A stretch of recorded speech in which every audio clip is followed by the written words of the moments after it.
Nëse kjo histori ju interesoj, mos harroni të abonoheni në kanalin ton dhe na tregoni nga cili qytet po na ndiqni, duke vazhduar. Telefoni ra 3 herë para se Ardi Berisha të vendoste të përgjigjej. Ai ishte në zyrën e xham të firmës së ndërtimit 16 kate mbi bulevardin Dëshmorët e Kombit, duke rishikuar kontratat që do të përcaktonin 3 mujorin e ardhshëm të kompanisë. Ekrani i celularit tregonte një emër që ai nuk priste ta shihte në atë orë, Teto Irena.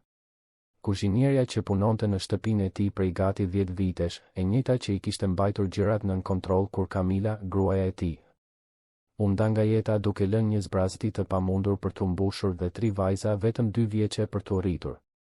Ardi hezitoi.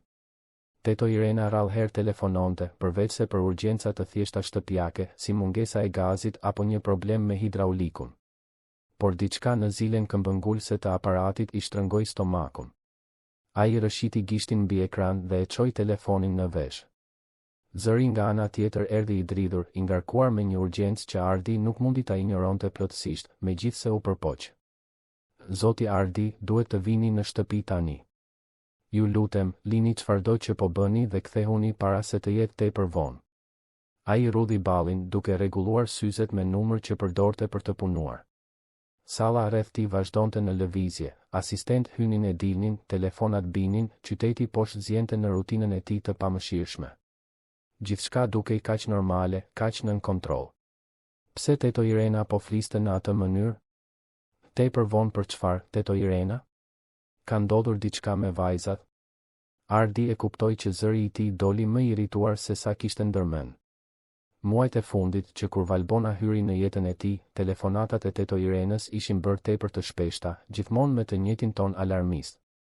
Gjithmonë duke lënë të kuptojë se diçka nuk ishte në rregull, se trenjaket nuk ishin mirë, se ai duhej të kushtonte më shumë vëmendje. Ardi ishte lodhur nga kjo. I lodhur duke ndjerë se çdo hap drejt lumturisë sabotohej nga dikush që ndoshta ishte xheloze për konfigurimin e ri familjar. Vajzat janë këtu, po zotëri, por unë kam nevojë që ju ta shihni me sytë tuaj. Nuk është gjë që thuhet në telefon. Ju përgjërohem, kthehuni në shtëpi.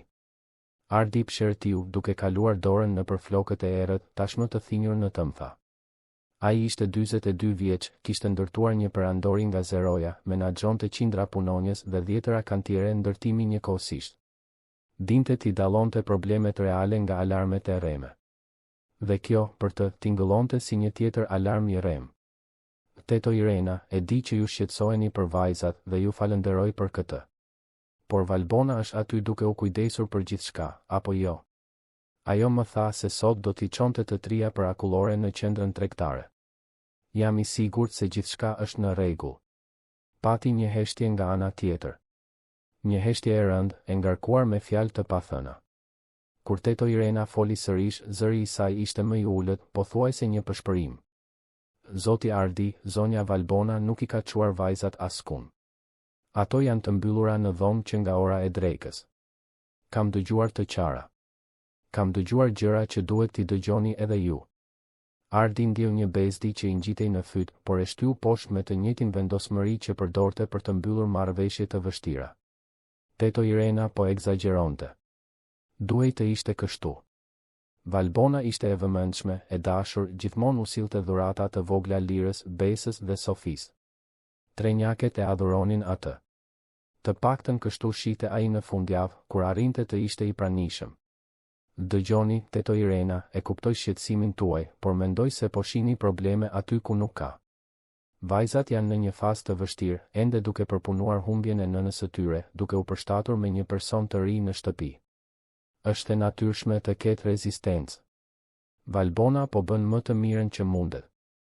Zoti Ardi, unë i njoh këto vajza që kur kanë lindur. I kam parë të hedhin hapat e parë. E di kur diçka nuk është në rregull. Dhe nuk është në rregull, zotëri. As pak në rregull. Zëri i Teto Irenës u ndërpre në fund, por Ardi tashmë ishte shkëputur mendërisht nga biseda.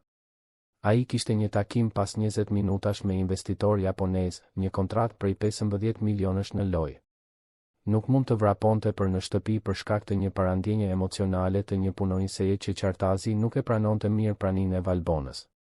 Do të flas me Valbonën kur të vi në shtëpi sonte, në rregull? Dhe do të flas edhe me vajzat. Por tani duhet të punoj. Kujdesuni ju për gjërat aty për momentin. Ai e mbylli telefonin para se Teto Irena të mund të përgjigjej, duke e vënë në modalitetin e heshtur dhe duke kthyer vëmendjen te dokumentet e shpërndara mbi tryezën e drurit të Moganit. Por diçka nga ajo bisedë i u ngjit në mendje si një cifël e padukshme. Ai tundi kokën, duke u përpjekur të largonte shqetësimin. Ardi Berisha nuk kishte arritur aty ku ishte duke dyshuar në vetvete. Ai u besonte zgjedhjeve të tij. Dhe Valbona kishte qenë një nga zgjedhjet më të mira që kishte bërë vitet e fundit. U njohën në një event bamirësie në klubin e kuajve, 6 muaj pasi Kamila u nda nga jeta. Ardi ishte atje më shumë për detyrim social se sa për dëshirë, duke përfaqësuar firmën e ndërtimit në një ankant arti, të ardhurat e të cilit do të shkonin për spitalet e fëmijëve. Valbona ishte disa metra më tutje, elegante me një fustan blu të errët që kontrasonte me lëkurën e saj të qelet dhe flokët bjond të mbledhur në një topuz të patëmedh. Ajo nisi bisedën duke komentuar një skulpturë abstrakte që po nxirej në ankant dhe Ardi mbeti i impresionuar nga natyrshmëria e saj, nga mënyra se si arrinte të kalonte mes temave serioze dhe atyre të lehta me të njëjtën shkaftësi. Ajo ishte arkitekte, punonte në një studio me emër në zonën jugore të Tiranës, nuk kishte qenë kurrë e martuar, por gjithmonë kishte dashur të kishte fëmijë. Të paktën kështu i kishte treguar gjatë darkës që patën javën pasuese, në një restorant italian në blok.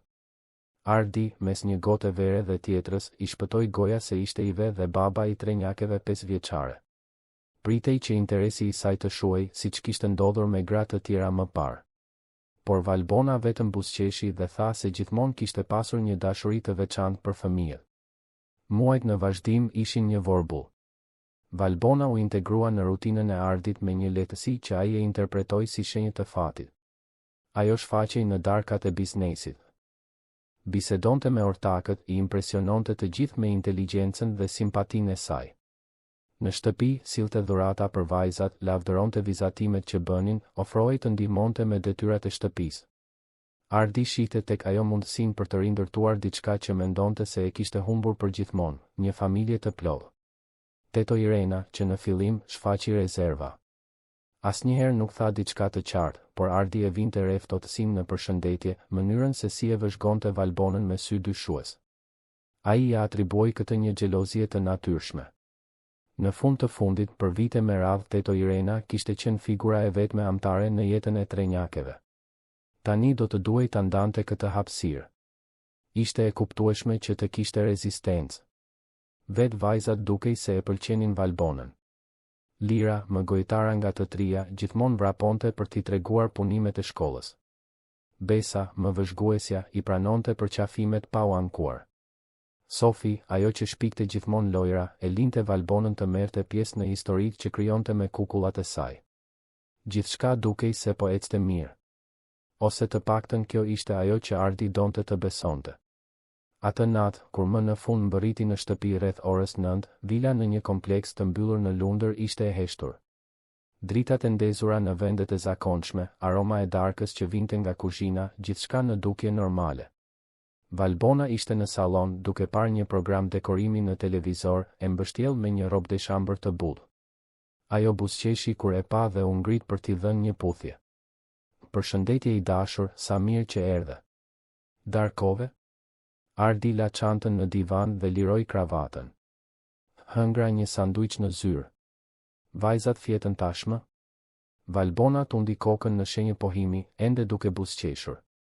Fjetën herët sot. Ishin të lodhura. Po Teto Irena? Ajo ishte pak e mërzitur gjithë ditën. Mendoj se është xheloze sepse unë mora disa nga detyrat e saj me vajzat. Por është normale, apo jo? Do të mësohet. Ardi tundi kokën, duke ndjerë një lehtësim budallaq që kishte një shpjegim kaq të thjeshtë. Xhelozi. Sigurisht. Kishte shumë kuptim. Ai u ngjit në dhomën e 3 njakeve, siç bënte çdo natë kur arrinte para se ato të flinin. Korridori i katit të dytë ishte i gjerë, i dekoruar me piktura që Kamila i kishte zgjedhur vite më parë. Ardi ende ndjente një therje në gjoks sa herë që kalonte aty, por po mësonte të jetonte me dhimbjen. Hapi derën ngadalë, duke u përpjekur të mos bënte zhurmë. Drita e korridorit hyri në dhomë, duke ndriçuar 3 krevate të vegjël të rreshtuar. Lira ishte kthyer nga muri, batania e tërhequr deri te mjekra. Besa flinte e mbledhur kruspull, me duart poshtë jastëkull. Sofi I kishte sytë mbyllur, por fytyra e saj ishte e tensionuar, sikur edhe në gjumë të ishte e shqetësuar për diçka. Ardi u afrua, rregulloi batanien e Sofis, kaloi dorën nëpër flokët e Lirës dhe Besës. Ato nuk lëvizën. Ishin në gjumë të thellë, ose bënin sikur. Ai nuk arriti ta kuptonte me siguri. U kthye në dhomën që ndante me Valbonën, hoqi kostumin dhe shkoi direkt në dush. Uji I nxehtë e ndihmoi të relaksonte muskujt e tensionuar nga një ditë e tërë takimesh. Kur doli, Valbona ishte tashmë në shtrat duke shfletuar një revistë arkitekture. Ajo ngriti sytë dhe buzëqeshi. Gjithçka në rregull me princeshat? Ardi pohoi duke tharë flokët me një peshqir. Flën si e ngjoj. Valbona ktheu një faqe të revistës me shkujdesje. Të mori teto Irena sot? Ardi hezitoi për një sekond para se të përgjigjej. Më mori. Tha se duhej të vija urgjentisht në shtëpi. Diçka për vajzat. Valbona pshërtiu duke tundur kokën. Po bëhet paranojake, Ardi. Këto ditë më akuzoi se isha tepër e ashpër me vajzat vetëm sepse u kërkova të mblidhnin lodrat para darkës. Betohem se po përpiqem të kem durim, por ajo po I vështirëson gjërat. Ardi u ul në cep të krevatit duke u ndjer I ndar. Një pjesë e tij donte t'i besonte teto Irenës, urgjencës së asaj telefonate, frikës që kishte perceptuar në zërin e saj. Por një pjesë tjetër, më e madhja, më e lodhura, donte thjesht që gjithçka të ishte mirë. Donte të besonte se më në fund kishte gjetur dikë që mund ta ndihmonte t'u jepte vajzave atë që meritonin, një shtëpi përsëri plot dashuri. Do të flas me të nesër, Valbona. Do t'ja bëj të qartë se ti je këtu për të ndihmuar, jo për të penguar.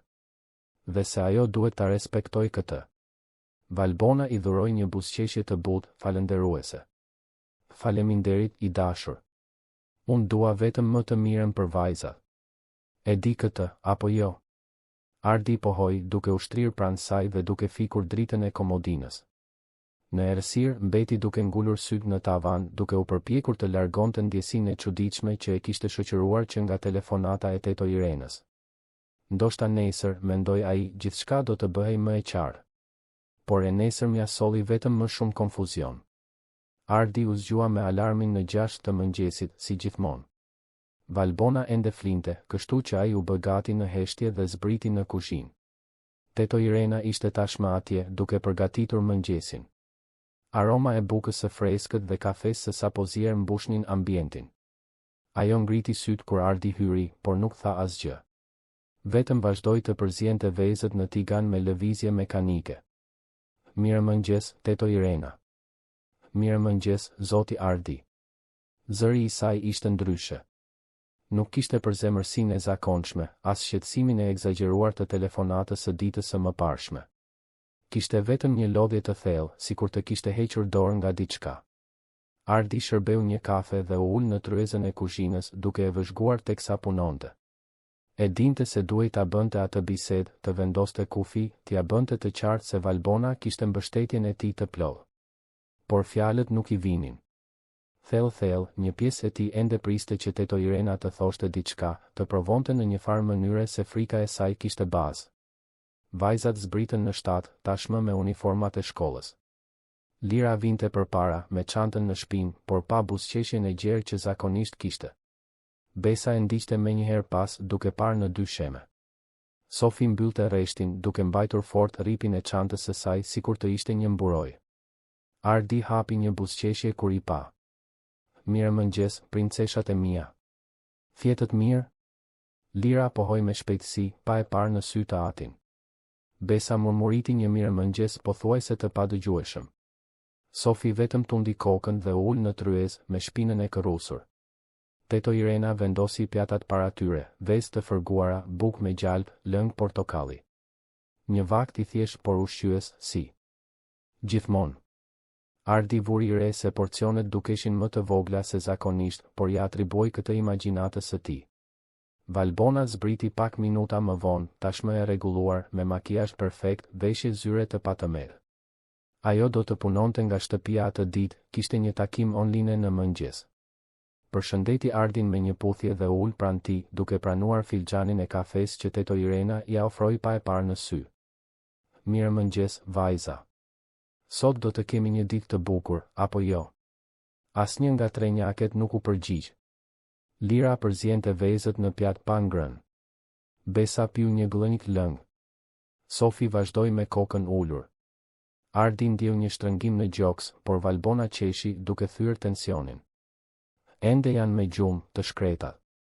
Shkolla kaq herët është e lodhshme. Ajo shtriu dorën dhe përkëdheli flokët e lirës, e cila tërhoqi lehtë supin në një lëvizje pothuajse të padukshme. Ardi e pa, por bëri sikur nuk e pa. Ishte më e lehtë kështu. 15 minuta më vonë, shoferi i ra Boris në hyrje të garazhit. Ardi u ngrit, puthi në ballë secilën nga vajzat dhe u nis për një tjetër ditë pune. Në pasqyrën e makinës, ndërsa largohej nga vila, ai pa 3 vajzat të ndalura në verandë, duke tundur duart mekanikisht. Diçka në atë imazh e shqetësoi, por ai e largoi mendimin. Gjithçka ishte në rregull. Duhej të ishte. Gjatë mëngjesit, Ardi u zhyt në tabela, telefonata dhe takime virtuale.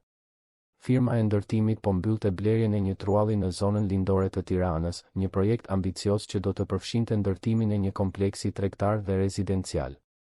Ai duhej ta kishte kokën në vend, të përqendruar, të mprehë. Nuk mund t'ia lejonte vetes të bluante shqetësime shtëpiake që me gjas ishin të pabaza.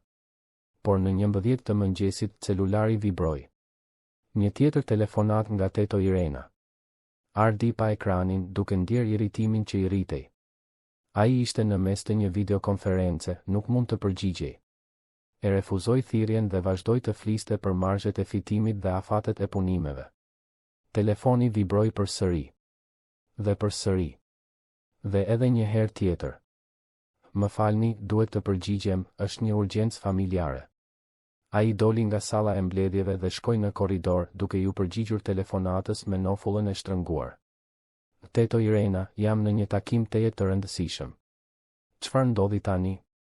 Zëri i saj erdhi i prerë, por i thyer.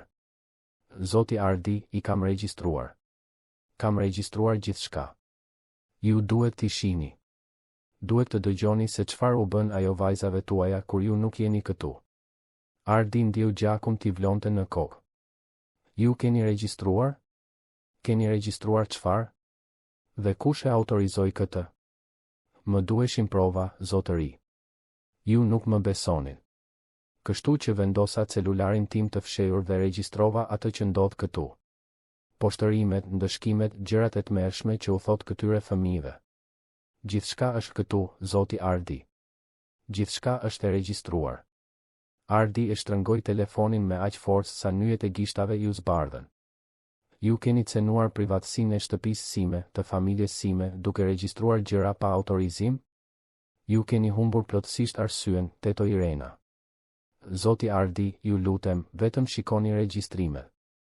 Vetëm dëgjoni. Pastaj ju vendosni nëse kam humbur arsyen apo jo. Ardi ja mbylli telefonin në fytyrë. Duart i dridheshin nga inati. Si guxonte teto Irena? Si mund të mendonte se ishte e pranueshme të regjistronte njerëz brenda një shtëpie që nuk ishte e saja, të cenonte privatësinë e Valbonës, të krijonte gjithë këtë dramë bazuar në një rivalitet meskin? Ai u kthye në takim, por nuk arriti më të përqendrohej. Inati po i linte vend një shqetësimi në rritje. Po sikur teto Irena të kishte regjistruar vërtet diçka. Po sikur tua tregonte njerëzve të tjerë, të krijonte një skandal, të njolloste reputacionin e Valbonës pa arsye? Në 3 të pasdites, Ardi anuloi angazhimet e mbetura dhe u nis për në shtëpi. Duhej ta zgjidhte këtë çështje një herë e mirë. Duhej t'i jepte fund asaj situate para se të dilte plotësisht jashtë kontrollit. Kur mbërriti në vil, gjeti teto Irenën duke pritur në sallon, në këmbë, me celularin në dorë. Valbona ishte në katin e sipërm, me siguri duke punuar në zyrën e saj të improvizuar. Vajzat ishin ende në shkollë. Ardi e mbylli derën me më shumë forcë se sa kishte ndërmend. Ku janë këto regjistrime për të cilat flisni kaq shumë? Teto Irena ia zgjati celularin, por Ardi e refuzoi me një gjest të prerë të dorës. Nuk do të shoh asgjë që është marrë në mënyrë të paligjshme dhe jo etike. Ju keni kaluar çdo kufi, teto Irena. Të gjithë. Zoti Ardi, e di që jeni i zemëruar me mua. Por nuk e bëra për keq. E bëra sepse i dua ato vajza sikur të ishin mbesat e mia dhe nuk mund të riduar kryq duke i parë të vuajnë. Ato nuk po vuajnë. Ato po përshtaten. Është ndryshe. Zëri i Ardit bëri jehon në për sallon. Teto Irena bëri një hap prapa, me sytë e përlotur. A e besoni vërtet këtë? Apo keni frikë të pranoni se mund të keni gabuar? Ardi u ndje sikur mori një grusht në stomak. Por nuk u tërhoq. Mendoj se ka ardhur koha që ju të kërkoni një punë tjetër, teto Irena. Duke filluar nga sot, ju jeni e pushuar nga puna. Heshtja që pasoi ishte shurdhuese. Teto Irena e shikoi Ardin sikur të mos e njihte më njeriun përballë saj. Lotët filluan t'i rridhnin në përfytyr, por ajo nuk bëri asnjë lëvizje për t'i fshirë. Unë i dhash 10 vite të jetës sime kësaj familjeje. U kujdesa për këto vajza që kur lindën. Dhe ju po më dërgoni tutje sepse pata guximin të them të vërtetën. Ardi e shmangu shikimin. Një pjesë e tij e dinte se po bënte një gabim të tmerrshëm. Por krenaria, kokfortësia dhe frika se mos gabonte për Valbonën ishin më të mëdha. Do t'ju paguaj një dëm shpërblim bujar. Do të keni referenca të shkëlqyera nëse ju duen. Por nuk mund të punoni më këtu. Teto Irena tundi kokën ngadalë duke futur celularin në xhepin e përparses. Ajo shikoi përreth, shtëpinë që kishte ndihmuar të kujdesej për një dekadë, muret që kishin dëshmuar kaq shumë momente gëzimi dhe dhimbjeje. Unë do të largohem. Por më parë do ta lë këtë këtu. Ajo nxori një USB nga xhepi tjetër dhe e vendosi mbi tavolinën e kafes. Këtu janë të gjitha regjistrimet, zoti Ardi. Kur të jeni gati për të parë të vërtetën, ato do të jenë duke pritur. Dhe pa thënë asnjë fjalë tjetër, teto Irena u ngjit shkallëve për të marrë gjërat e saj. Ardi mbeti vetëm në sallon duke parë atë objekt të vogël mbi tavolinë. Një pjesë e tij donte ta merrte, ta lidhte me kompjuterin, të shihte se çfarë ishte aty. Por frika e asaj që mund të gjente ishte më e madhe.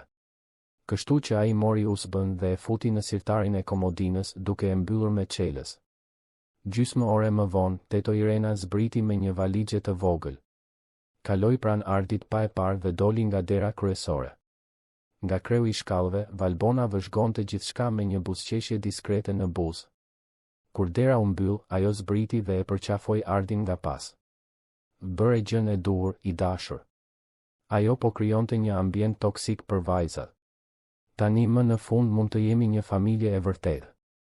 Ardi tundi kokën, por nuk arriti të thoshte asgjë. Vetëm qëndroi aty duke parë nga dritarja, teksa makina e teto Irenës largohej nëpër rrugën me pemë të kompleksit. Dhe diku thellë në ndërgjegjen e tij, një zë i vogël përshpëriste se ai sapo kishte bërë gabimin më të madh të jetës së tij. Ditët që pasuan largimin e teto Irenës sollën në vilën e Lundrës një ndryshim delikat, por të thellë.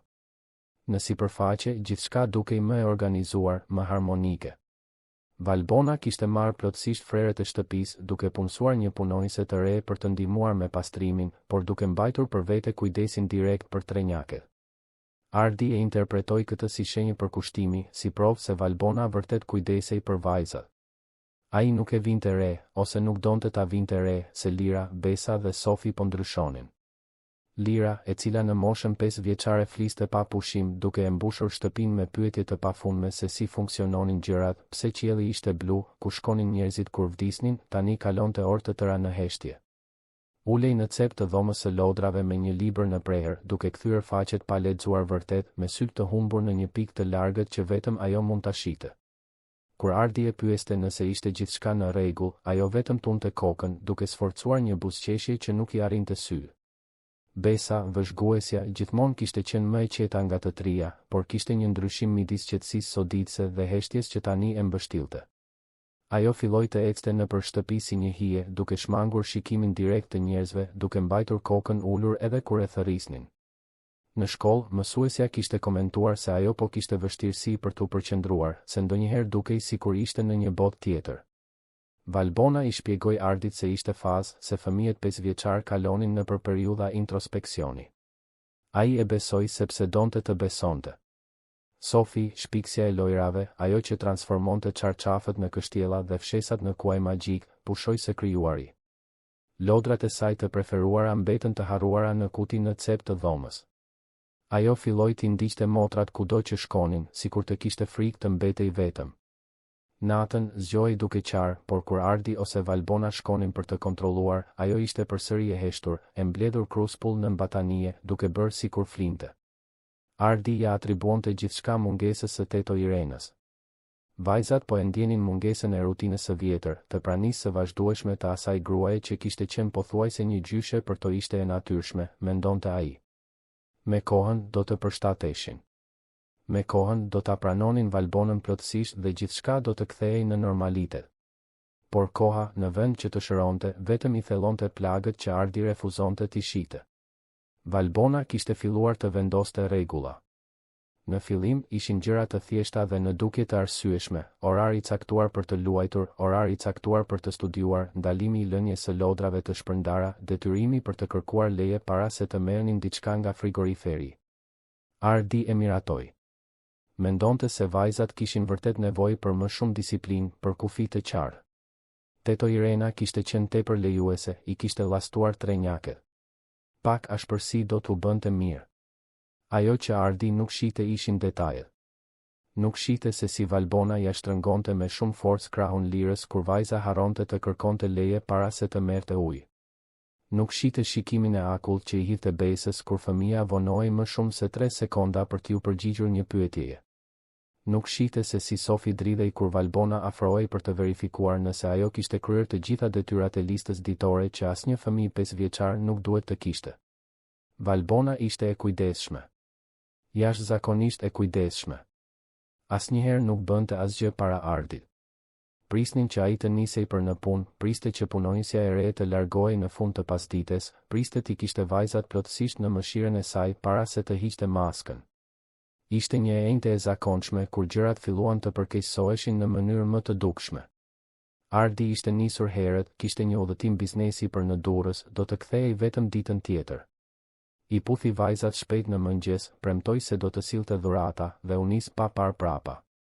Valbona qëndroi në derë duke tundur dorën me buzëqeshjen perfekte të stampuar në fytyrë. Sapo makina e Ardit u zhduk në kthesën e rrugës, buzëqeshja u zhduk gjithashtu. Ajo u kthye në kuzhinë ku trenjaket po mbaronin mëngjesin në heshtje.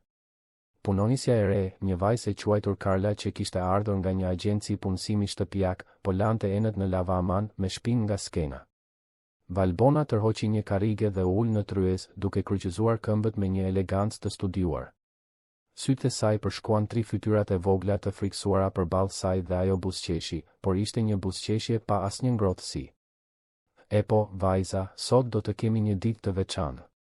Vetëm ne të katërta. Dhe unë shpresoj se do të silleni mirë, sepse nuk kam durim për teka. Lira gëlltiti pështymën, duke parë pjatën ende me gjysmën e bukës që nuk kishte arritur ta mbaronte. Stomaku i ishte mbledhur, por e dinte se ishte e ndaluar të shpërdoroje ushqim. Valbona e përsëriste këtë çdo ditë dhe ato që shpërdoronin mbeteshin pa drejtë. Teto Valbona, nuk kam shumë uri. Mund ta ruaj bukën për ta ngrënë më vonë? Shpreja e Valbonës u ashpërsua. Jo teto Valbona, Lira. Ti do të më therrasësh mami. Sa herë duhet ta përsëris këtë? Lira ndjeu lotët t'i digjnin syt, por e mbajti të qarën. Të qaje ishte më keq. Të qaje sillte ndëshkim. Më fal, mami. Fjala doli e shtrembër, e gabuar, e dhimbshme. Valbona buzëqeshi e kënaqur. Shumë mirë. Dhe ti do ta mbarosh atë bukë, Lira. Çdo thërrime. Fëmijët në Afrikë po vdesin nga uria ndërsa ti bën naze këtu. Lira mori bukën me duar të dridhura dhe kafshoi edhe një herë, duke përtypur ngadalë, duke u përpjekur të mos vilte. Pranë saj, Besa dhe Sofi hanin në heshtje absolute, me kokat ulur, duke dëshiruar të bëheshin të padukshme. Karla, punonjësja, mbaroi enët dhe u kthye, duke tharë duart në një pecel. Zonja Valbona, keni nevojë për diçka tjetër? Nëse jo, unë do të filloj të pastroj dhoma. Valbona e përzuri me një gjest mos përfillës të dorës. Mund të shkosh. Unë kujdesem për vajzat. Karla u ngjit shkallëve dhe Valbona priti të dëgjonte derën e dhomës të mbyllej para se të vazhdonte. Ajo u ngrit, eci drejt një sirtari të kuzhinës dhe nxori një fletore me kapak të fortë roz. U kthye në tryez dhe e hapi fletoren para trenjakeve. Brenda kishte një listë. Një listë e gjatë, e shkruar me shkrimin kaligrafik të Valbonës që detajonte rregullat që vajzat duhet të ndiqnin. Rregulla që shkonin nga ato të dukshmet si larja e dhëmbëve 3 herë në ditë deri te ato absurde, si të mos qeshnin me zë të lartë, të mos vraponin brenda shtëpisë, të mos flisnin për nënën e vdekur. Ti falenderonin Valbonën për gjithçka para çdo vakti. Sot, tha Valbona me zë të butë që kontrasonte me ashpërsinë e syve, ne do të rishikojmë rregullat. Dhe ju të trija do t'i recitoni për mua. Përmendësh. Nëse gaboni një fjalë, mbeteni pa drejt. Kuptuat? 3 vajzat pohuan, të heshtura nga tmerri. Valbona drejtoi gishtin nga Lira. Ti e para. Rregulli numër 1. Lira mori frymë thellë, duke u përpjekur të kujtohej. Mendja e saj ishte bosh, frika po fshinte çdo mendim koherent. Unë duhet t'i bindem gjithmonë mami Valbonës. Gabim. Rregulli numër 1 është, ne duhet të falenderojmë çdo ditë që kemi një mama të re që na do t'i dështove, Lira. Pa drejt sot. Lira ndjeu lotët të rridhnin, por nuk guxoi të protestonte. Valbona u kthye nga Besa. Radha jote. Rregulli numër 5. Besa dridhej aq shumë sa mezi arrinte të artikulonte fjalët. Ne nuk mund të flasim për mamin që ka ikur sepse kjo e mërzit mami Valbonën. Valbona duart trokiti ngadalë me sarkazëm. Shiko, kjo këtu të paktën dëgjon. Shumë mirë, Besa. Sofi, radha jote.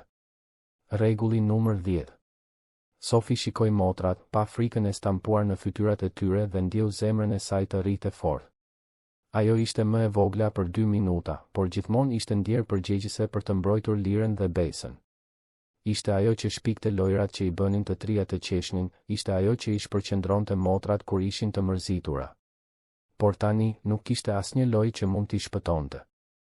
Rregulli numër 10, murmuriti Sofi, zëri pothuajse i padëgjueshëm. Nëse bëjmë diçka gabim, duhet të kërkojmë falje në gjunjë. Valbona anoi kokën duke e studiuar Sofin me interes. Shumë mirë. Por harrove një pjesë.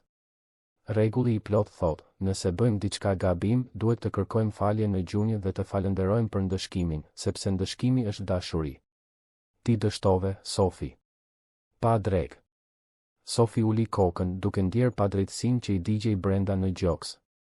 Por çfarë mund të bënte një vajzë 5 vjeçare kundër një të rriture që kontrollonte çdo aspekt të jetës së saj? Valbona mbylli fletoren dhe u ngrit duke ecur në radhë rreth tryezës si një grabitqar që vlerësonte prej e tij. E dini pse e bëj këtë, vajza? E dini pse duhet të jem kaq rigoroze me ju të trija? Asnjëra prej tyre nuk u përgjigj. Sepse ju jeni një barë. 3 gojë për të ushqyer, 3 trupa për të veshur, 3 probleme të vazhdueshme. Babai juaj është aq i zënë duke ndërtuar për andorinë e tij sa mezi e vëre që ju ekzistoni. Po të mos isha unë, ju do të ishit plotësisht të braktisura. Dhe minimumi që mund të bëni është të më bindeni pa pyetje. Lira qau me zë të ulët. Valbona u kthye nga ajo me një shikim therrës. Po qanë, Lira? Pas gjithçkaje që bëj për ju, ti ke guximin të qash? Ajo u afrua dhe ja kapi mjekrën Lirës me forcë, duke e detyruar vajzën të shikonte lart. Nëna jote e vërtet vdiq sepse nuk e duroj dot të kishte 3 vajza si ti e dije këtë? Ajo ju pa ju të trijave dhe mendoj, nuk ja vlen. Dhe iku. Nëse ti nuk përmirësohesh, babai yt do të mendoj të njëjtën gjë. Dhe ti do të përfundosh në një jetimore. Lira qau më fort dhe Valbona ja lëshoi fytyrën me një shtytje të lehtë. Mjaft me dram. Karla. Punonisja u shfaq në krye të shkallëve. Po, zonja Valbona. Çoi vajzat në dhomën e tyre. Ato do të qëndrojnë atje deri në orën e darkës. Dhe nuk dua të dëgjoj asnjë zë. Karla zbriti dhe i shoqëroi 3 vajzat lart shkallëve. Lira, Besa dhe Sofi u ngjitën në heshtje, njëra pas tjetrës, si të burgosura që marshonin drejt qelisë. Karla i çoi në dhomë dhe mbylli derën, pa e kyçur, por vajzat e dinin se ishte e ndaluar të dilnin pa leje. Ato u ulën bashkë në krevatin e Lirës të përqafuara duke u përpjekur të gjenin ngushëllim të njëra tjetra. Dua tetoj Irenën, pëshpëriti Besa me zërin e mbytur. Ajo nuk mund të kthehet, u përgjigj Sofi, gjithashtu duke pëshpëritur. Babi e dëboj. Pse ai nuk e sheh që teto, që Valbona është e keqe, pyeti Lira, duke fshirë lotët me kurrizin e dorës. Sofi nuk kishte përgjigje për këtë. Edhe ajo nuk e kuptonte. Babai i tyre ishte i zgjuar, ishte i fortë, zgjidhte probleme të mëdha çdo ditë. Pse nuk arrinte të shihte atë që po ndodhte mu nën hundën e tij? Orët kaluan ngadalë. Poshtë, Valbona bisedonte në telefon, qeshte, jetonte jetën e saj sikur të mos kishte 3 fëmijë të mbyllur në katin e sipërm, të uritur dhe të frikësuar. Karla shkonte e vinte, duke kryer detyrat e saj, duke shmangur të bënte pyetje. Ajo kishte nevojë për atë punë. Nuk mund t'ja lejonte vetes të përzihej në problemet e familjes. Kur ra pasditja, Valbona u ngjit shkallëve dhe hapi derën e dhomës. Trenjaket ishin saktësisht aty ku i kishte lënë, të ulura në krevat të qeta. E mësuat mësimin? Të trija pohuan me shpejtësi. Shkëlqyeshëm. Atëherë mund të zbrisni për darkë. Dhe mbani mend, asnjë fjalë për atë që ndodhi sot. Nëse dikush pyet, ju do të thoni se kaluat ditën duke luajtur dhe duke u argëtuar. Kuptuat? Po, mami Valbona, u përgjigjen në kor, me zëra të zbrazët. Ato zbritën në kuzhinë ku Karla kishte përgatitur një darkë të thjeshtë, oriz, fasule dhe pulë të pjekur. Valbona shërbeu porcione të vogla në pjatat e vajzave, duke injoruar plotësisht faktin se ato nuk kishin ngrënë drej. Lira shikoi ushqimin dhe ndjeu stomakun t'i gërryente nga uria, por kishte aq shumë frikë të bënte diçka gabim sa mezi arrinte të ngrinte pirunin. Hani, urdhëroi Valbona. Dhe falenderoni. Faleminderit, mami Valbona, than të trija, para se të fillonin të hanin në heshtje. Atë natë, kur ardi. Telefonoi nga hoteli në Durrës për të uruar natën e mirë vajzave, Valbona i u përgjigj telefonit me zë të ëmbël dhe të gëzuar. Përshëndetje i dashur. Vajzat janë shkëlqyeshëm. Kaluam gjithë ditën duke luajtur bashkë. Ato duan të flasin me ty. Ajo ja kaloi telefonin Lirës, e cila e mbajti aparatin me duar të dridhura. Përshëndetje babi. Përshëndetje bukuroshe. Si e kalove ditën? Lira shikoi Valbonën, e cila vëzhgonte çdo lëvizje të saj me sy vigjilent. Lira e dinte se çfarë do të ndodhte nëse thoshte të vërtetën. Mirë, babi. Luajtëm shumë. Sa mirë, princesh. Babi të do. Edhe unë të dua, babi. Dhe e mbylli duke gëlltitur fjalët që vërtet donte të thoshte. Ditët u shndërruan në javë dhe javët filluan të formonin një model të tmerrshëm. Sa herë që ardi nisej për në punë, Valbona lëshonte zinxhiret e mizorisë. Ajo theu arushin e preferuar prej pellushit të Besës, duke thënë se vajzat e mëdha nuk kishin nevojë për lodra foshnjash. Grisi një vizatim që Sofi kishte bërë të nënës së vdekur, duke e quajtur ple sentimental. E mbylli Lirën në një dollap të errët për një orë të tërë sepse vajza derdhi lëng pa dashje. Trenjaket u dobësuan. Rrobat u bën shumë të gjera, fytyrat humbën ngjyrën e shëndetshme të fëmijërisë. Në shkollë filluan të kishin probleme. Lira, dikur nxënësja më pjesëmarrëse, pushoi së ngrituri dorën për t'u përgjigjur pyetjeve. Besa u kap duke qarë vetëm në banjë gjatë pushimit. Sofi u përfshi në një sherrë me një fëmijë tjetër, diçka krejtësisht jashtë karakterit të saj.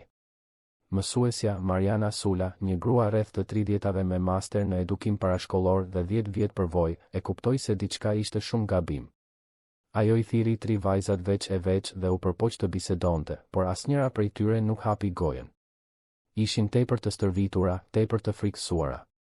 Nëse do të ishit në vendin e mësueses Mariana, do të kishit këmbëngulur më shumë për të zbuluar të vërtetën apo do të kishit respektuar heshtjen e vajzave? Na tregoni në komente. Mariana vendosi të kontaktonte përgjegjësit. Telefonoi në Vil dhe Valbona u përgjigj duke përdorur tonin profesional dhe të sjellshëm që rezervonte për situata publike. Alo, këtu është mësuese Mariana, nga shkolla e Trenjakeve. Do të doja të caktoja një takim për të biseduar për sjelljen e tyre javët e fundit. Valbona pshërtiu duke tingëlluar e shqetësuar. Mësuese, e kuptoj shqetësimin tuaj. Vajzat po kalojnë një moment të vështirë. Humbën nënën disa vite më parë dhe së fundmi punonjësja që ishte shumë e afërt me to u largua. Po bëj çmos për t'i ndihmuar të përshtaten, por është një proces i ngadalë. Mariana e gjeti shpjegimin të arsyeshëm, por diçka në intuitën e saj bërtiste se kishte më shumë në këtë histori. E kuptoj. Megjithatë, do të doja të bisedonim personalisht. Mund të takohemi këtë javë? Valbona hezitoi vetëm një sekond para se të pranonte. U takuan për të premten në fund të pasdites. Valbona e mbylli telefonin me një buzëqeshje të ftohtë.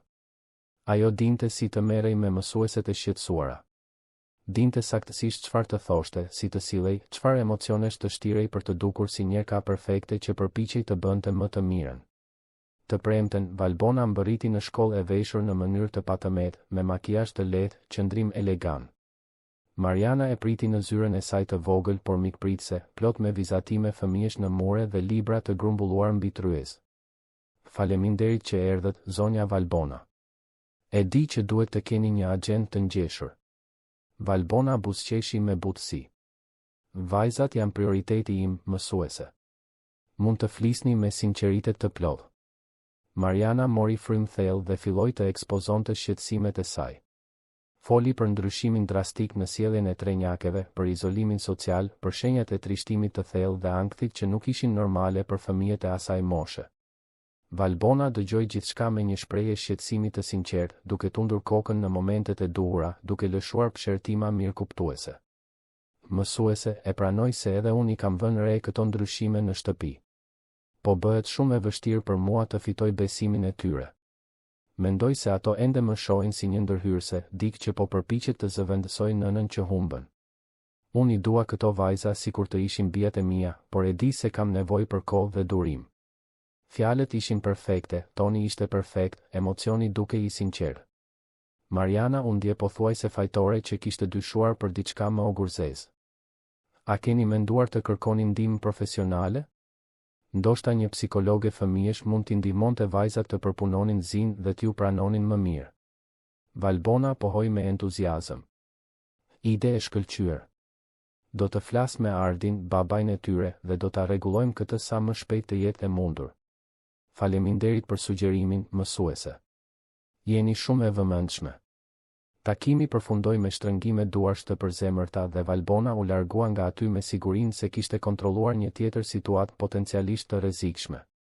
Mariana mbeti prapa, ende me atë ndjesi të çuditshme në stomak, por pa prova konkrete se diçka ishte gabim. Po atë natë, Valbona i qortoi trenjaket që kishin shkaktuar probleme në shkollë, që kishin bërë mësuesen të shqetësohej, që pothuajse kishin shkatëruar gjithçka.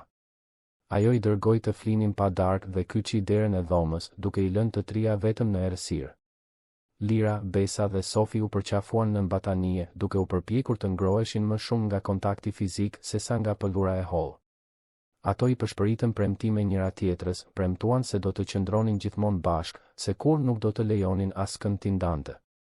Por thellë, secila prej tyre e dinte se ishin të bllokuara në një situatë nga e cila nuk mund të shpëtonin. Ishin vetëm fëmijë, të vegjël dhe të frikësuar, kundër një të rriture që kontrollonte çdo aspekt të jetës së tyre. Dhe i vetmi i rritur që mund t'i shpëtonte, babai i tyre, ishte tepër i verbër për të parë të vërtetën. Teto Irena nuk arrinte të flinte. Ishin 3 javë që kur ishte dëbuar nga vila në Lundër, 3 javë që kur kishte lënë pas 3 vajzat që i donte si mbesa, 3 javë duke mbajtur një peshë në gjoks që kërcënonte ta mbyste çdo agim. Ajo jetonte në një apartament të thjeshtë në Laprak, një vend i vogël por i rregullt, ku kishte rritur fëmijët e saj dekada më parë. Tani jetonte vetëm, e ve prej 8 vitesh, e mbështetur nga pensioni modest dhe punët sporadike që arrinte të gjente. Por asgjë nga këto nuk kishte rëndësi. Ajo që kishte rëndësi ishin Lira, Besa dhe Sofi. Teto Irena kalonte netët duke u rrotulluar në shtrat, e torturuar nga imazhet e trenjakeve. Shite frikën në sytë e tyre, dëgjonte të qarat e mbytura, kujtonte çdo gjest për këdhelje që nuk mund t'ua ofronte më.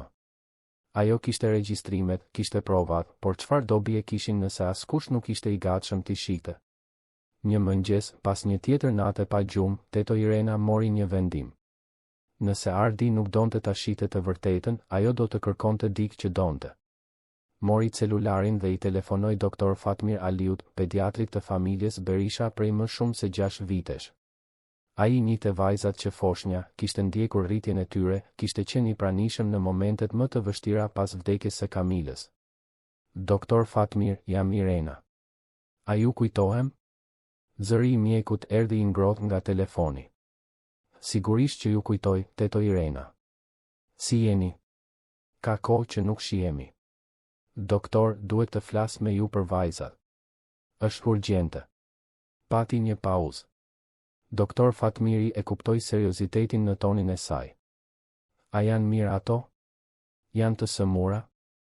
Jo në mënyrën që ju e imagjinoni, doktor. Por ato po vuajnë. Shumë. Dhe unë kam prova. Ata caktuan një takim për atë pasdite në një kafene pranë klinikës së mjekut, në zonën e ish bllokut. Teto Irena mori 2 autobus për të arritur atje, duke mbajtur USB-n në xhepin e çantës sikur të ishte gjëja më e çmuar në botë. Doktor Fatmiri ishte një burr rreth të 50-tave, me flokë të thinjur, syze me skele të hollë, gjithmonë i veshur me këmisha zyrtare të patëmeta edhe jashtë klinikës. Ai e priti me një përqafim të sinqert, por shpejt shpreha e tij u bë serioze kur u ulën dhe teto Irena filloi të fliste. Ajo i tregoi gjithçka. Që nga momenti kur Valbona hyri në jetën e familjes duke kaluar në përmizoritë e vogla që po dëshmonte, deri te përshkallëzimi i abuzimeve emocionale dhe neglizhencës që i paraprin pushimit të saj nga puna. Foli për regjistrimet, videot, provat që kishte mbledhur duke u përpjekur dëshpërimisht t'ia hapte syt Ardit. Doktor Fatmiri dëgjoi në heshtje, fytyra duke ju errësuar gjithnjë e më shumë. Kur teto Irena mbaroi, ai kërkoi t'i shihte regjistrimet. Ata shkuan në klinik, e cila ishte bosh në atë orë. Doktor Fatmiri mbylli derën me çelës, lidhi USB-n me kompjuterin dhe filloi të shihte. Teto Irena qëndroi pranë tij, duke parë për të 100-ën herë ato skena që e përndiqnin.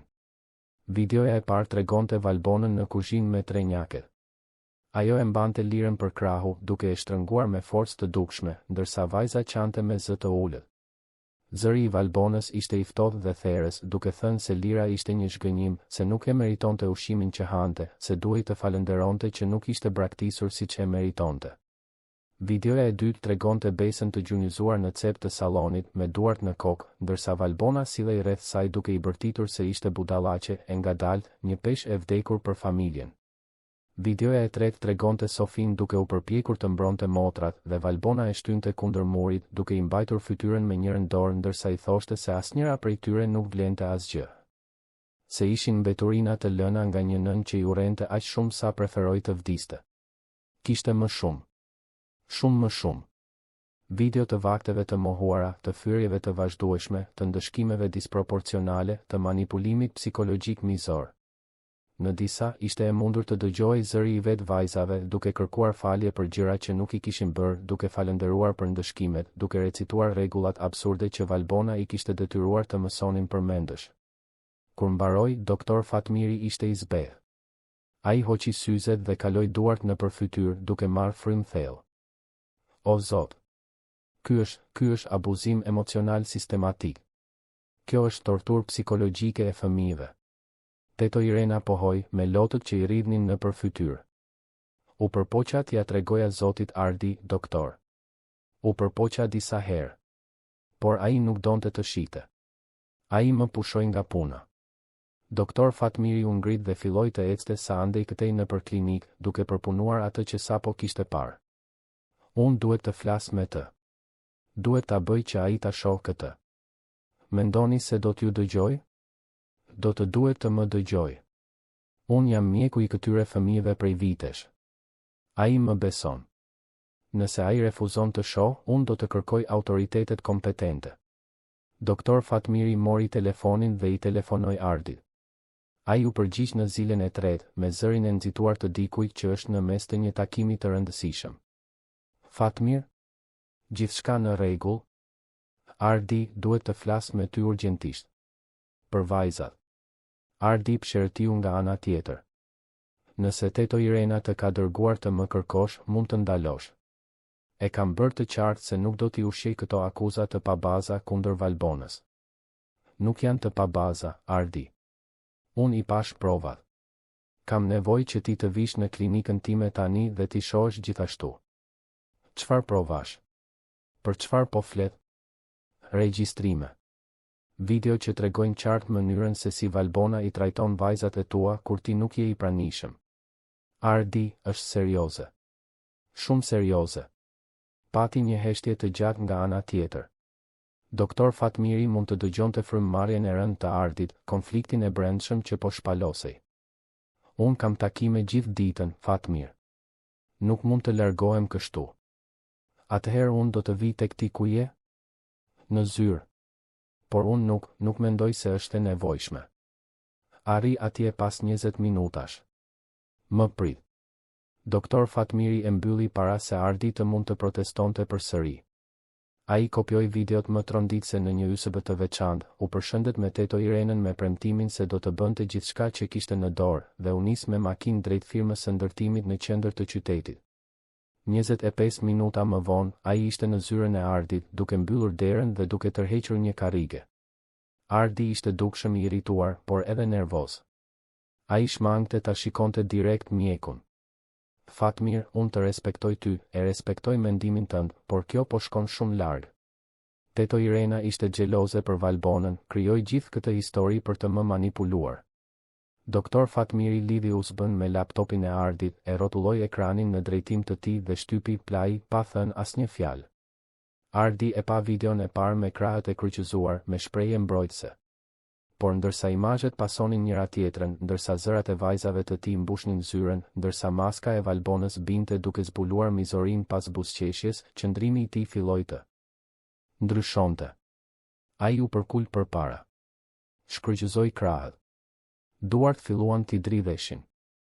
Në videon ku Valbona i mbante fytyrën lirës dhe i thoshte se nëna vdiq sepse vajzat nuk ja vlenin, Ardi ndjeu diçka të thyej brenda tij.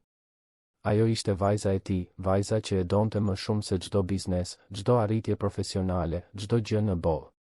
Dhe ai e kishte lënë të ndodhte kjo. Kur mbaroi, Ardi e largoi laptopin sikur ta digjte. Ai ishte i zbeth, djersë të ftohta, frymëmarrje e çrregull. Kjo nuk mund të jetë e vërtetë. Nuk mundet. Por zëri i tij ishte pa bindje. Ai e dinte se ishte e vërtetë.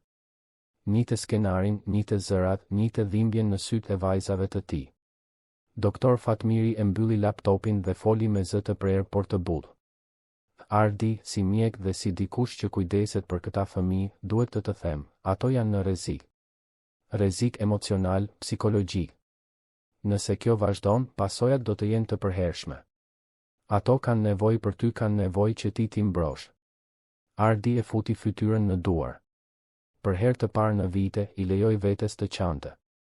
Të gjitha herët që kishte injoruar telefonatat e Teto Irenës, të gjitha herët që kishte hedhur poshtë shqetësimet e saj si egzagerim, të gjitha herët që kishte zgjedhur të besonte gënjeshtrën komode në vend të së vërtetës së dhimbshme. E gjithë kjo u shemb mbi të si një orë tek faji dhe pendimi. Çfarë kam bërë? Çfarë kam lënë të ndodh me vajzat e mia? Doktor Fatmiri i vuri dorën në shpatull. Ajo që ka rëndësi tani është çfarë do të bësh që këtu e tutje. Vajzat ende mund të shpëtohen, Ardi. Por ti duhet të veprosh. Sot. Ardi ngriti kokën duke fshirë lotët me kurrizin e dorës. Dhimbja në gjoks po zëvendësoi nga diçka më e fuqishme, zemërimi. Zemërim ndaj Valbonës, zemërim ndaj vetes, zemërim që kishte qenë kaq i verbër. Do të shkoj në shtëpi tani. Do ta largoj atë grua nga vajzat e mia. Do që të vi me ty? Ardi tundi kokën. Jo. Kjo është diçka që duhet ta bëj vetëm. Ai mori çelsat e makinës dhe doli nga zyra pa parë prapa, pa njoftuar sekretaren, pa menduar për asgjë tjetër përveç se të arrinte në shtëpi sa më shpejt të ishte e mundur. Trafiku i Tiranës ishte kaotik si gjithmonë, por Ardit nuk i bëhej vonë. Ai parakalonte ku mundej, i binte Boris kur ishte e nevojshme, duart të kapura pas timonit me aq forcë sa nyjet e gishtave ishin të bardha. Për 40 minuta, ai ishte në kompleks. Kaloi pranë rojes pa ndaluar për të biseduar, u ngjit rrugës me pemë deri te vila dhe e parkoi sidoqoftë në garazh. Zbriti nga makina dhe hyri nga dera anësore që të çonte në kuzhinë. Shtëpia ishte çuditërisht e heshtur. Karla, punonisja, po pastronte sallën e ngrënies, por nuk kishte asnjë shenjë të Valbonës apo vajzave. Ardi u ngjit shkallëve 2 nga 2, zemra i rrite aq fort sa dukej se donte t'i dilte nga gjoksi. Ai dëgjoi zëra që vinin nga dhoma e trenjakeve. Zëra të mbytur, një e qarë e përmbajtur. U afrua ngadalë, duke përgjuar nga çarja e derës gjysmë të hapur. Ajo që pa ia ngriu gjakun. Valbona ishte në këmbë në mes të dhomës, duke mbajtur arushin e preferuar të Besës, atë që teto Irena e kishte qepur me dorë vite më parë, me copa rrobash të nënës së vdekur. 3 vajzat ishin të gjunjëzuara në 2 sheme, me kokat ulur, duart të ndërthurura. Valbona e mbante arushin për këmbësh dhe fliste me zë të ëmbël, por të ngarkuar me helm. E dini pse po ndëshkoheni sot, vajza? Asnjëra prej tyre nuk u përgjigj. Sepse jeni mosmirënjohëse. Sepse nuk dini t'i vlerësoni ato që keni. Sepse bëni teka në shkollë dhe më turpëroni. Prandaj, do të duhet t'ju heq gjërat që doni. Kështu mësoni të bëheni më të mira. Dhe pastaj, para syve të tmeruar të trenjakeve, Valbona e grisi arushin në mes. Mbushja prej pambuku fluturoi në ajër si borë e ndotur. Besa lëshoi një klithmë të dëshpëruar dhe u përpoq të ngrihej, por Valbona e shtyu përsëri në 2 sheme. Rri ku je.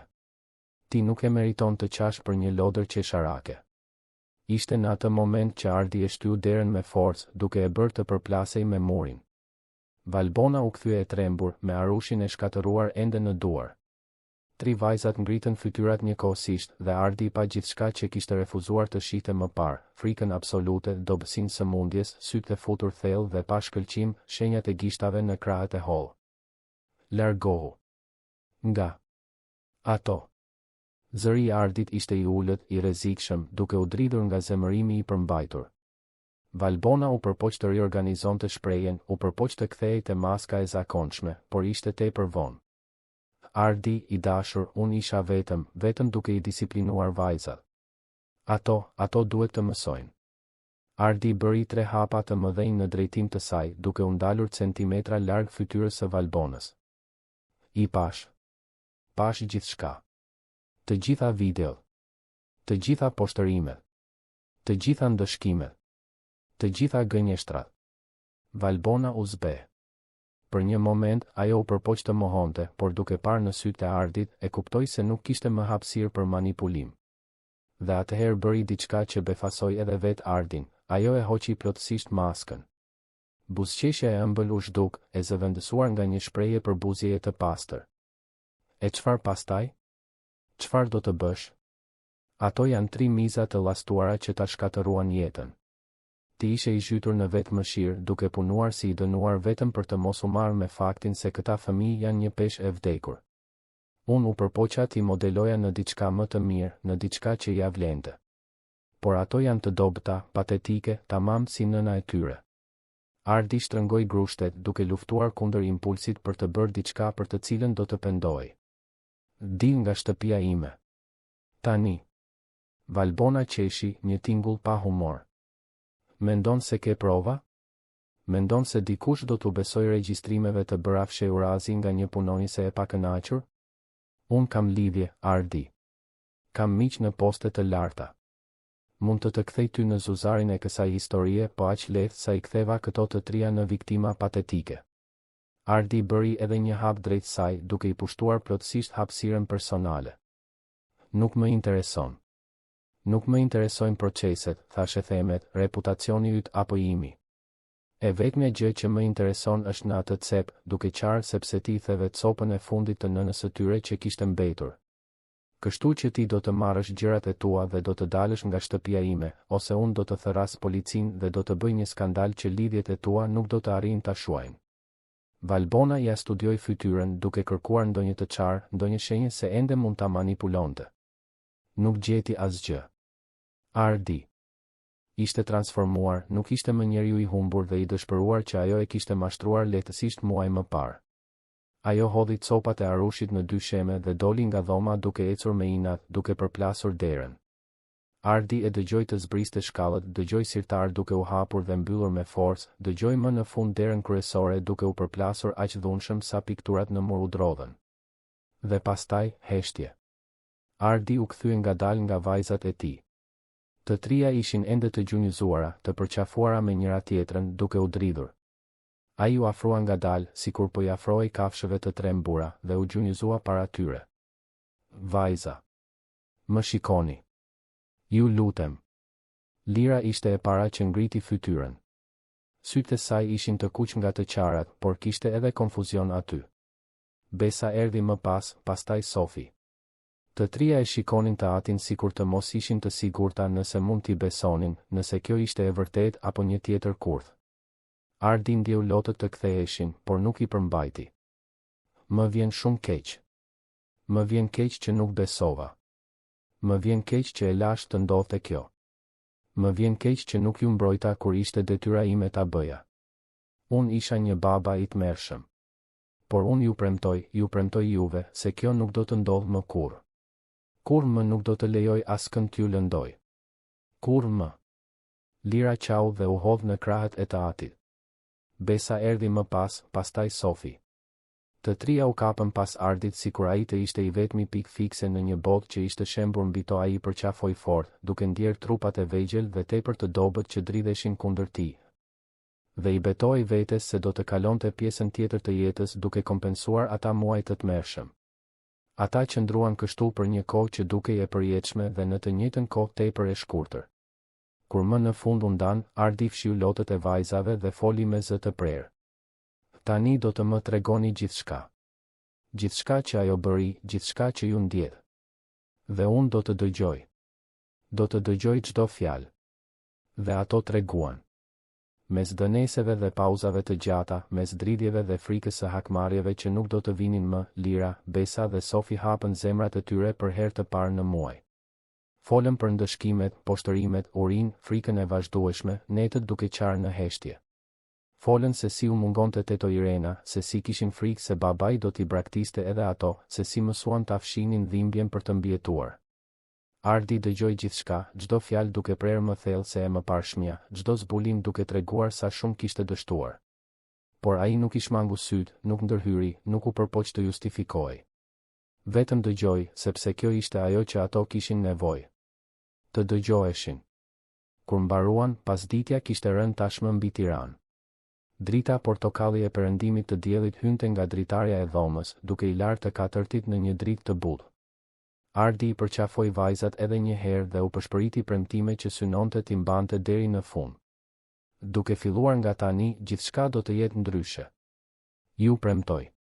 Ditët që pasuan dëbimin e Valbonës ishin më të vështirat që Ardi kishte përballuar ndonjëherë dhe ai kishte ndërtuar një perandori nga zeroja duke u përballur me kriza ekonomike, konkurrent të pandershëm dhe negociata që dukeshin të pamundura. Por asgjë, absolutisht asgjë, nuk e kishte përgatitur për detyrën e rindërtimit të besimit dhe shëndetit emocional të 3 vajzave 5 vjeçare që ishin shkatëruar sistematikisht nga brenda. Mëngjesin pas atij konfrontimi të tmerrshëm, Ardi anuloi të gjitha takimet e javës. Sekretarja e tij mbeti e habitur, ortakët telefonuan të shqetësuar, por ai ishte i prerë. Për herë të parë në vite, firma e ndërtimit nuk ishte prioriteti i tij. Lira, Besa dhe Sofi ishin. Dhe duhej të ishin. Ai i çoi të trija në klinikën e doktor Fatmirit për një kontroll të plotë. Mjeku i ekzaminoi secilën me kujdes, duke bërë pyetje të buta, duke verifikuar shenjat vitale, peshën, gjatësinë. Kur mbaroi, e thiri Ardin veçmas dhe i tregoi shifrat me një shprehje të zymë. Trenjaket ishin të gjitha në peshën ideale për moshën e tyre. Lira kishte humbur gati 3 kg, Besa 2,5, Sofi 2. Për fëmijë kaq të vegjël, kjo ishte alarmante. Përveç kësaj, shfaqnin shenja të qarta të stresit kronik, rrath të zinj poshtë syve, thonjë të ngrënë deri në gjak, qëndrim mbrojtës të vazhdueshëm. Ato do të kenë nevojë për ndjekje nutricionale, tha doktor Fatmiri. Dhe më e rëndësishmja, do të kenë nevojë për mbështetje psikologjike të specializuar. Trauma që kanë pësuar nuk do të zhduket brenda natës, Ardi. Do të duhet kohë, durim dhe shumë dashuri. Ardi pohoi, duke shënuar gjithçka në një fletore që e kishte bler posaçërisht për këtë. Ai nuk do t'i besonte më kujtesës, nuk do të linte më asgjë t'i shpëtonte. Çdo detaj kishte rëndësi tani. Doktor Fatmiri i rekomandoi një psikologe fëmijësh, doktoresh Helena Cardoso, e cila punonte me raste traume dhe abuzimi emocional të fëmijëve. Ardi telefonoi ende nga klinika dhe caktoi një vlerësim për ditën tjetër. Doktoresh Helena pranoi t'i fuste në agjend me urgjencë kur doktor Fatmiri i shpjegoi shkurtimisht situatën. Por kishte diçka tjetër që Ardi duhej të bënte para çdo gjëje. Diçka që e kishte shtyrë për shkak të krenarisë, turpit, për të gjitha arsyet e gabuara. Ai duhej të fliste me teto Irenën.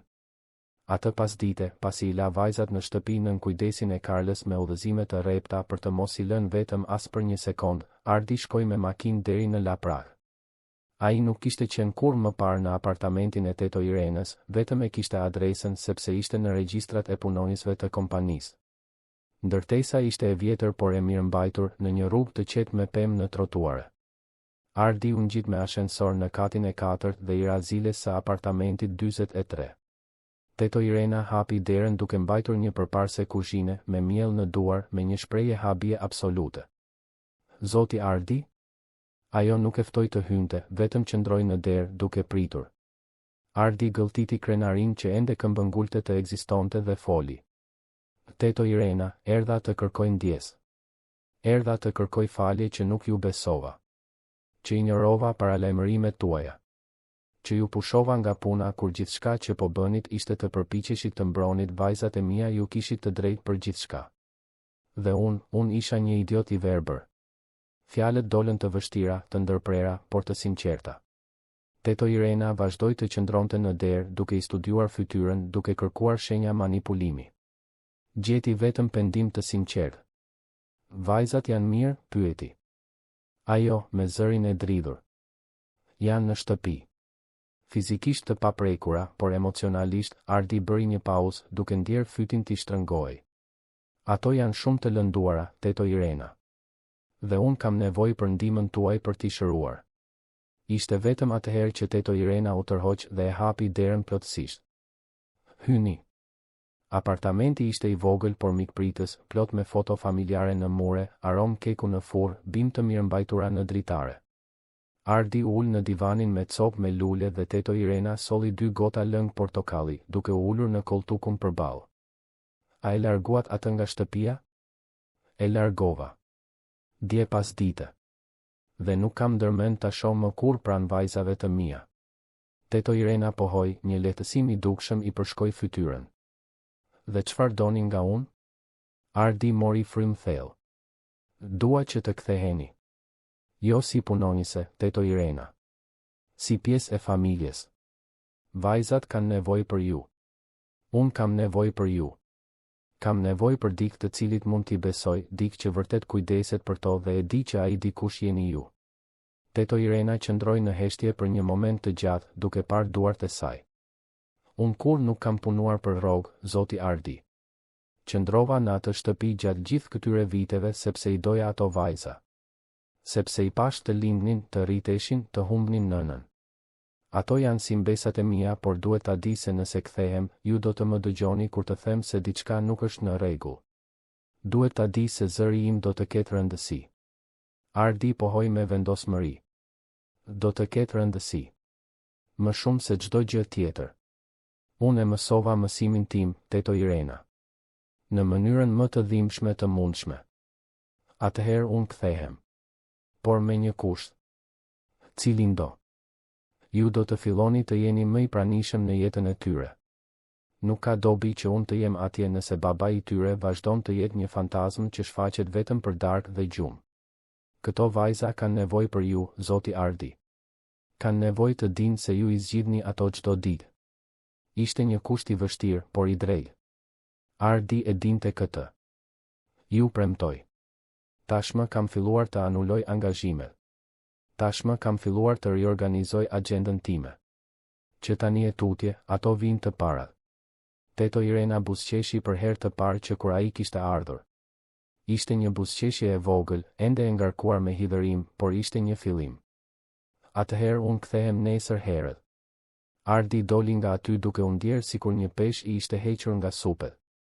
Nuk ishte gjithçka e zgjidhur larg asaj, por ishte një hap në drejtimin e duhur. Të nesërmen, kur teto Irena kaloi pragun e vilës duke mbajtur valixhen e saj të vogël, 3 vajza zbritën shkallët me vrap dhe u hodhën në krahët e saj. Ato qanë, ajo qau, ardhi qau duke vëzhguar nga larg. Ishte një moment emocioni të pastër, ribashkimi, lehtësimi të përbashkët. Teto Irena u rikthye në dhomën e saj në katin e sipërm, por këtë herë me një njohje të ndryshme. Nuk ishte vetëm punonisja. Ishte gjyshja që trenjaket nuk e kishin pasur kur, spiranca emocionale që do ta mbante atë familje të bashkuar ndërsa të gjithë shëroheshin. Seanca me doktoresh Helena Cardoso u caktua për po atë javë. Psikologjia kishte një klinik mikpritëse në zonën e Tiranës së Re, të dekoruar me ngjyra të buta, lodra të shpërndara strategjikisht, një raft plot me libra fëmijësh. Ajo ishte një grua rreth të 40-tave, me flokë të shkurtër, syze me ngjyra, me një mënyrë amtare por profesionale. Seanca e parë ishte vetëm vëzhgim. Doktoresh Helena bisedoi me secilën vajzë veç e veç, duke bërë pyetje të thjeshta, duke ofruar letër dhe lapsa me ngjyra që të vizatonin atë që ndjenin. Lira vizatoi një shtëpi të madhe dhe të errët me 3 figura të vogla në një cep. Besa vizatoi re të zeza që mbulonin një diell. Sofi vizatoi një vajzë duke qarë vetëm. Më pas, doktoresh Helena bisedoi me Ardin dhe teto Irenën, duke shpjeguar se puna do të ishte e gjatë dhe intensive. Trenjaket do të kishin nevojë për seanca javore, ndoshta për vite, për të përpunuar traumën. Do të duhej të rimësonin se ishin të dashura, se ishin të sigurta, se mund t'u besonin të rriturve rreth tyre. Do të ketë regres, paralajmëroi psikologjia. Ditë kur do të duken se janë mirë dhe papritur diçka do të shkaktoj një kujtim të keq. Net me makthe. Momente frike iracionale. Ju duhet të jeni të përgatitur për këtë dhe të përgjigjeni gjithmonë me durim dhe dashuri. Ardi premtoi se do të ishte. Dhe për herë të parë në jetë, ai I mbajti të gjitha premtimet që bëri. Në javët në vijim, rutina e vilës ndryshoi plotësisht. Ardi filloi të punonte nga shtëpia 3 ditë në javë, duke marrë pjesë në takime me videokonferencë, ndërsa vajzat luanin në të njëjtën dhomë. Në 2 ditët e tjera, nisej herët por kthehej gjithmonë para darkës, pa përjashtim. Fundjavat ishin dedikuar ekskluzivisht familjes.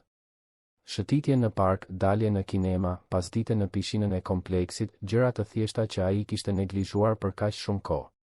Teto Irena filloi përsëri të përgatiste vaktet e preferuara të vajzave, duke rritur gradualisht porcionet ndërsa ato rifitonin oreksin. Ajo qepi një arush të ri pellushi për besën, duke përdorur copa nga e njëjta veshje që kishte përdorur në origjinal. Kur ja dha, Besa e përqafoi kafshën dhe nuk e lëshoi më. Seancat e terapisë vazhduan me përpikëri. Doktoresh Helena përdorte teknika lozonjare për t'i ndihmuar vajzat të përpunonin atë që kishin jetuar. Lojra sikur ku ato mund të shprehnin zemërim dhe frikë, vizatime që eksternalizonin ndjenja që nuk arrinin t'i verbalizonin, histori që tregonin se jo të gjithë të rriturit ishin kërcënime. Pati momente të vështira. Një natë, 2 javë pas largimit të Valbonës, Sofi u zgjua duke bërtitur, duke menduar se Njerka ishte kthyer. Ardi vrapoi në dhomë dhe e gjeti të mbledhur kruspull nën krevat, duke u dridhur. Ai u shtri në dysheme pranë saj dhe qëndroi aty, duke folur me zë të ulët, derisa Sofi u qetësua mjaftueshëm për të dalë.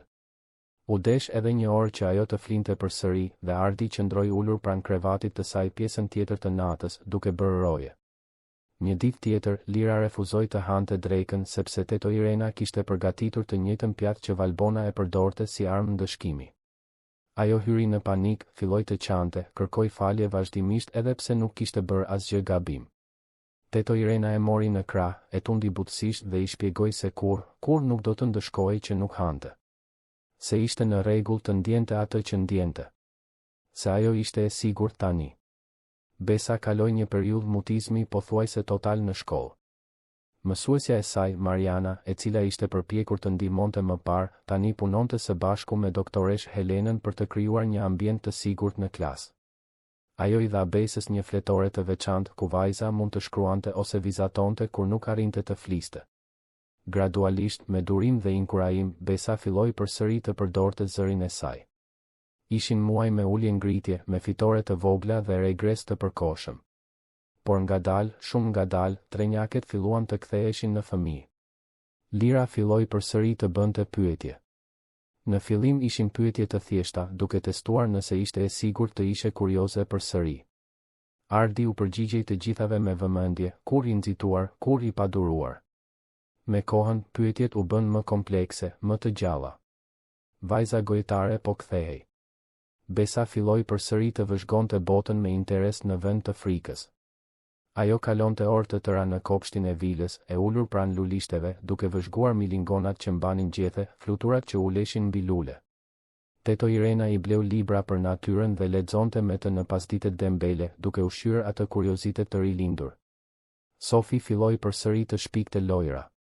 Filloi me gjëra të vogla, duke transformuar kutitë e kartonit në kështjella, pastaj evoluoi në histori të përpunuara ku ajo dhe motrat ishin heroina që shpëtonin mbretëri imagjinare.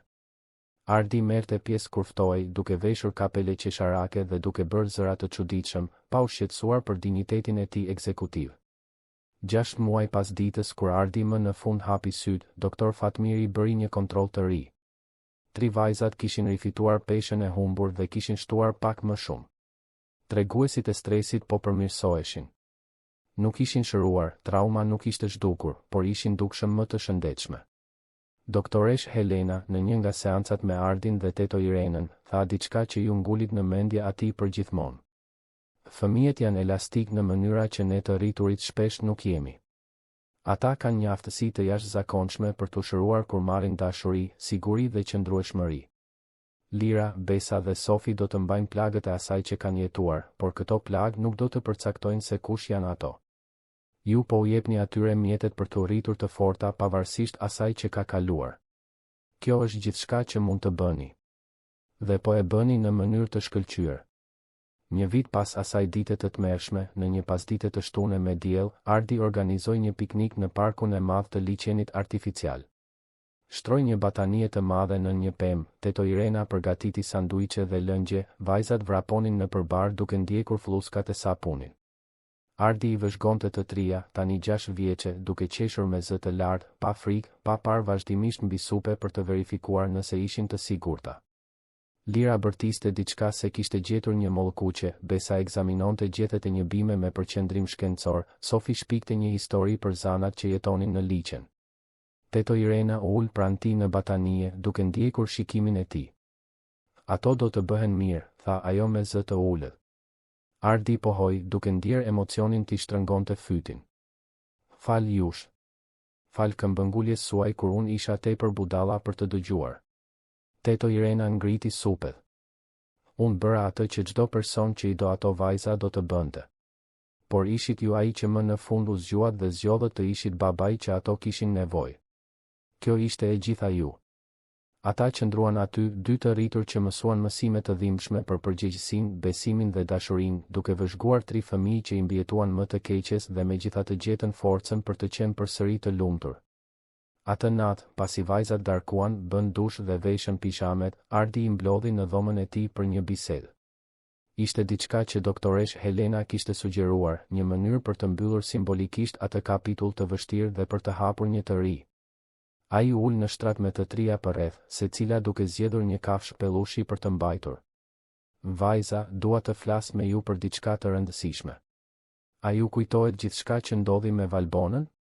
Të trija pohuan, duke u tensionuar dukshëm. Ardi vazhdoi me kujdes. E di që ishte shumë e vështirë. E di që ju ende keni frikë ndonjëherë, që ende keni makthe. Dhe dua të dini se është në rregull t'i ndjeni këto gjëra. Por gjithashtu dua të dini se ajo gjë kur më nuk do të ndodhë. Sepse unë mësova t'ju dëgjoj. Mësova se kur ju thoni se diçka nuk është në rregull, unë duhet të besoj. Mësova se të jesh baba nuk është vetëm të japësh ushqim dhe shtëpi, është të jesh i pranishëm, është të mbrosh, është të duash çdo ditë. Lira, gjithmonë më gojtara, pyeti me zë të ulët. Po sikur të gjesh një të dashur tjetër, babi?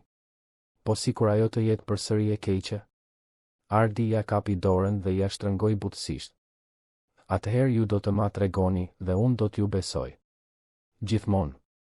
Por për të qenë i sinqert, vajza, unë nuk po mendoj për të dashura tani. Po mendoj të jem babai më i mirë që mund të jem për ju të trija. Kjo është ajo që ka rëndësi. Besa, e cila ende fliste pak por po përmirësohej, murmuriti. Teto Irena do të qëndroj me ne për gjithmonë? Ardi shikoi teto Irenën, e cila ishte në derë duke vëzhguar dhe buzëqeshi. Nëse ajo do, po. Ajo është pjesë e familjes son. Teto Irena hyri dhe u ul në cep të krevatit, duke kaluar dorën nëpër flokët e secilës vajzë. Unë nuk do të shkoj askund. Ju keni ngecur me mua. Sofi, shpiksja e historive, tha diçka që i befasoi të gjithë. Atëherë ne jemi si një kështjell, apo jo? Ti je mbretëresha që mbron, babi është mbreti që mbron, dhe ne jemi princeshat që po mësojmë të jemi të forta. Ardi qeshi, duke fshirë një lot që i shpëtoi. Pikërisht kështu, Sofi. Pikërisht kështu. Ata qëndruan aty të pestë, duke biseduar për planet për të ardhmen. Lira donte të mësonte balet. Besa donte të kishte një mikroskop të vërtet për të studiuar insektet. Sofi donte të shkruante një libër me histori. Ardi premtoi të ndihmonte me gjithçka, dhe këtë herë ai e dinte se do ta mbante fjalën. Kur më në fund i çoi vajzat përsëri në dhomën e tyre, ato u rehatuan në krevate pa frikë, pa tension. Ardi i puthi në ballë secilën, u uroi natën e mirë dhe po dilte kur Lira e thirri. Babi? Po, bukuroshja ime? Të dua. Dhe të fal. Që nuk e pe më parë. Ardi ndjeu zemrën t'i thyej dhe t'i ribëhej në të njëjtën kohë. Faleminderit, dashuria ime. Edhe unë të dua. Më shumë se gjithçka në këtë botë. Vitet në vijim sollën rritje dhe shërim të vazhdueshëm. Trenjaket. Vazhduan terapin, por seancat u ralluan ndërsa ato piqeshin dhe përpunonin traumën. Ardi reduktoi ngarkesën e tij të punës për gjithmonë, duke promovuar drejtues të tjerë dhe duke deleguar më shumë. Zbuloi se firma e ndërtimit funksiononte shumë mirë pa pasur nevojë që ai të ishte i pranishëm 16 orë në ditë. Teto Irena u bë zyrtarisht pjesë e familjes, jo vetëm në zemër, por edhe ligjërisht. Ardi përditësoi të gjitha dokumentet për ta përfshirë atë si kujdestare ligjore të vajzave nëse diçka i ndodhte atij. Ajo fitoi një dhomë më të madhe, një rrogë bujare që e pranoi me ngurim dhe respektin absolut të gjithëve në shtëpi. Valbona u përpoq ta padiste Ardin për shpifje, por kur regjistrimet u paraqitën në gjykat, procesi u hodh poshtë menjëherë. Ajo u zhduk nga jeta e tyre plotësisht, duke u transferuar në një qytet tjetër, ndoshta për të rifilluar me viktima të tjera. Ardi mendoi ta denonconte atë tek autoritetet, por avokatët thanë se pa shenja fizike do të ishte e vështirë të provojë abuzimi. Ai e pranoi, duke u fokusuar në shërimin e vajzave në vend që të kërkonte hakmarrje. Lira u rrit dhe u bë një vajzë e gjallë dhe pyetse, gjithmonë duke dashur të dinte pse në gjërave. Besa zhvilloi një pasion për shkencat natyrore që e bëri të fitonte çmime në panajiret shkollore. Sofi filloi të shkruante histori të vërteta, duke mbushur fletore me aventurat e heroinave trime që ka përcenin vështirësi. Dhe Ardi mësoi mësimin më të madh të jetës së tij, se pasuria, suksesi profesional, statusi social, asgjë nga këto nuk kishte rëndësi nëse ai nuk ishte i pranishëm për njerëzit që donte. Se ndonjëherë zëri më i rëndësishëm nuk është më elokuenti, por më i sinqerti. Se t'u besosh njerëzve të gabuar dhe të mos u besosh të duhurve mund të kushtoj më shumë se çdo krizë financiare. Por mbi të gjitha, ai mësoi se kur nuk është vonë për të ndryshuar, për të dëgjuar, për të zgjedhur dashurinë në vend të krenarisë. Të dashur dëgjues, shpresojmë që historia e Ardit, Lirës, Besës dhe Sofis t'ju ketë prekur zemrën. Nëse u emocionuat me udhëtimin e kësaj familjeje që u përball me errësirën dhe gjeti dritën përmes dashurisë dhe guximit të një gruaje të thjeshtë që refuzoi të qëndronte në heshtje, klikoni butonin e pëlqimit. Abonohuni në kanal dhe na tregoni në komente se çfarë ju la më shumë mbresa. A do të kishit pasur guximin e Teto Irenës? A do të ishit zgjuar në kohë si Ardi? Çdo ditë ne sjellim histori intensive si kjo, që zbulojnë anën më të thellë të shpirtit njerëzor, sfidat me të cilat përballemi dhe forcën që gjejmë për t'i kapërcyer ato. Ju presim në episodin e ardhshëm.